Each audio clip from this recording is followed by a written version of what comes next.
Hi, Betty.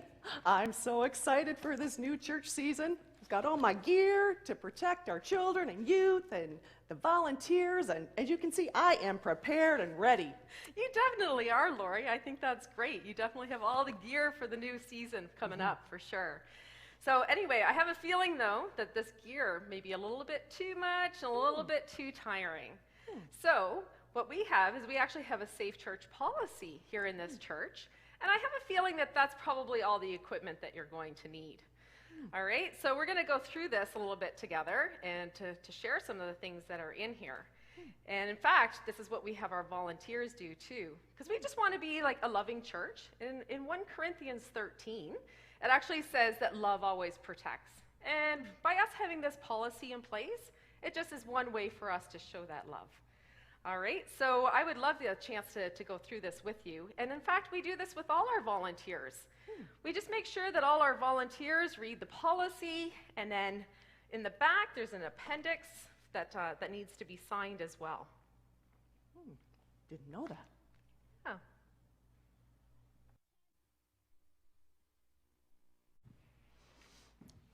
Oh, hi, sweetheart. Grandma's here to pick you up, honey. I have your boots and your coat, and we're going to have so much fun after church. I can't wait. And Grandma's got some healthy snacks in the car to protect your little tummy. Going to see you soon, hon. Just have to get you out of here. Well, good morning. Would you have Jenny's claim tag by chance? I don't think so. I'm not here. I'm here to pick my granddaughter, not a sofa. She knows me. Hi, hon. Yeah, I realize that she knows you very well. I can tell that. But we actually do have a policy in place here in this church.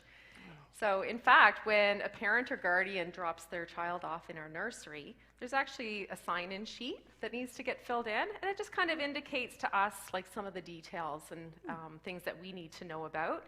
And then we can also communicate to the parent or guardian things like if we've had to change a diaper or anything like that. So, and in fact, another thing that we do is we have name tags. So one of the name tags goes on your grandchild, and then the other one you would be taking as well. So that way, after the service, when you come to get your granddaughter, you would have this claim tag. And in fact, that's the only way that you can claim your grandchild is with one of these tags. Oh, dear. So, yeah, and this paperwork's really important for us. Because we are a safe church, we actually keep this information on file for many, many years. So it is really important to us. Wow. I don't think my son or my daughter-in-law know about this. My granddaughter needs protection from me. Oh. So I got so much stuff here. I got to head off to that Kids Select, Kids Collect, whatever, and get my grandson. He's so mature. In fact, I'm not sure he went to the program. I think maybe he wanted to listen to the Mitt sermon. Oh, so wow. All right. Well, actually, we have the same policy in place for our children's worship ministry as well as Kids Connect. So same thing happens where you'll be given a tag in order to claim your grandson at the end of the service. So in fact, if he stayed in church because he is so mature, I'm hoping that the Kids Connect volunteers were told, all right? Because otherwise, you never know, maybe a search party had to go looking for him. Oh my. How did we survive the 90s? I think my son Johnny spent a service in the stream catching tadpoles, and we thought it was funny. Oh.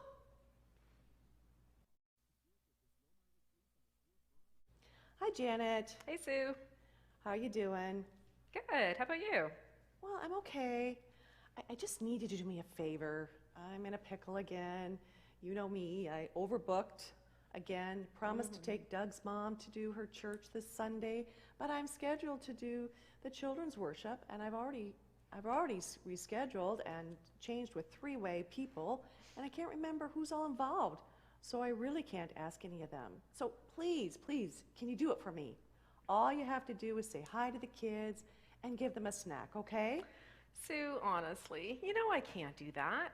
My sister Joan just told me she's the storyteller on Sunday.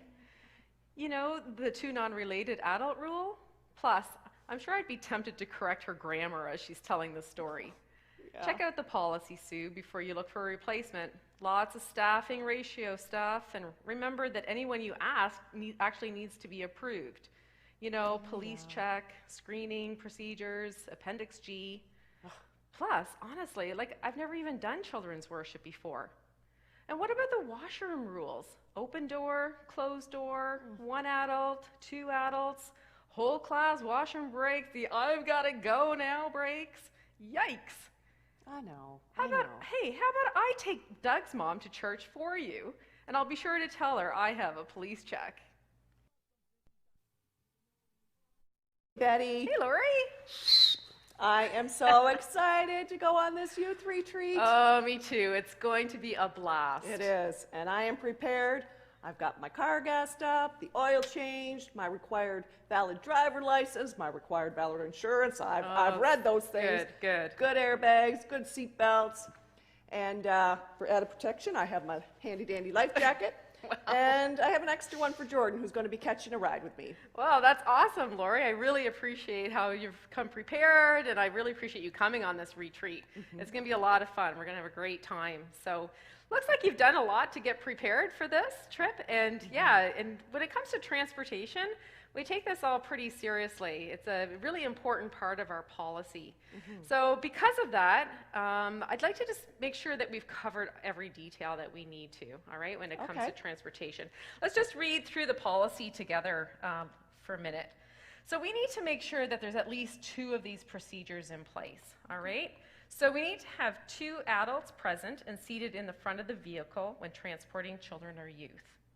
At least 2 youth are present with the driver when transporting children. Children and/or youth are seated in the back seat of vehicles. Drivers log in each pickup and drop off, and the logs are turned into the program supervisor. So remember, we just need 2 of these to be in place. All right? Okay, I think I need to ask Billy then if he needs a ride. Yeah, and actually, I'd like to talk to you a little bit more about like our regular youth group nights, because I've been noticing that you've been taking Mike to youth group, and that's great. And I just want to make sure that you're having that conversation with his parents and just making sure that there's a mutual understanding of our policy, okay? Okay.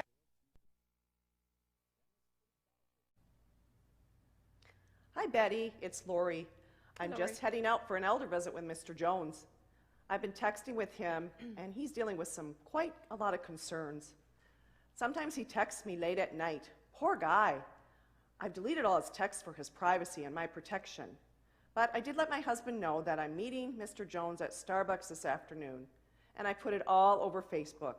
Just being safe, you know.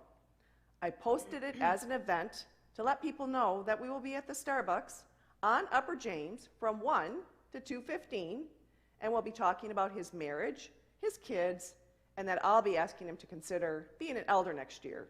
So skinny latte, here I come. Well, thanks for the call, Lori, but I got to tell you, I'm noticing some red flags. Some of the same principles apply for your social media contacts and one-on-one meetings that we encounter between youth and their leaders. I'm pleased to see that you will be meeting in a public place and that you've informed your husband of this meeting and the duration. Be aware of social media guidelines in our Safe Church policy, especially cross-gender contacts. Remember that safety is our end goal for everyone. Deleting texts is not safe, actually, but neither is full disclosure on Facebook. Wow, I surely didn't intend anything other than concern for him. I can see how my actions could be misinterpreted. And yeah, the Facebook post, I'll stick to gardening tips and invitations to bocce ball tournaments. I feel like I've just been giving you a lot of Safe Church information lately. I hope you haven't been finding it too overwhelming. I certainly wouldn't want you to lose your passion for ministry. No, Betty, it's been so helpful, and I'm just so thankful to be part of a church that makes safety a priority for all of its members. Yeah, we definitely want to make sure that our members feel loved and protected here, including our children, our youth, our vulnerable members, and our volunteers like you. We certainly appreciate all the volunteers that we have. We are so thankful for your willingness to serve and also your willingness to learn what it means to protect. So remember in 1 Corinthians 13, verse 7, love always protects.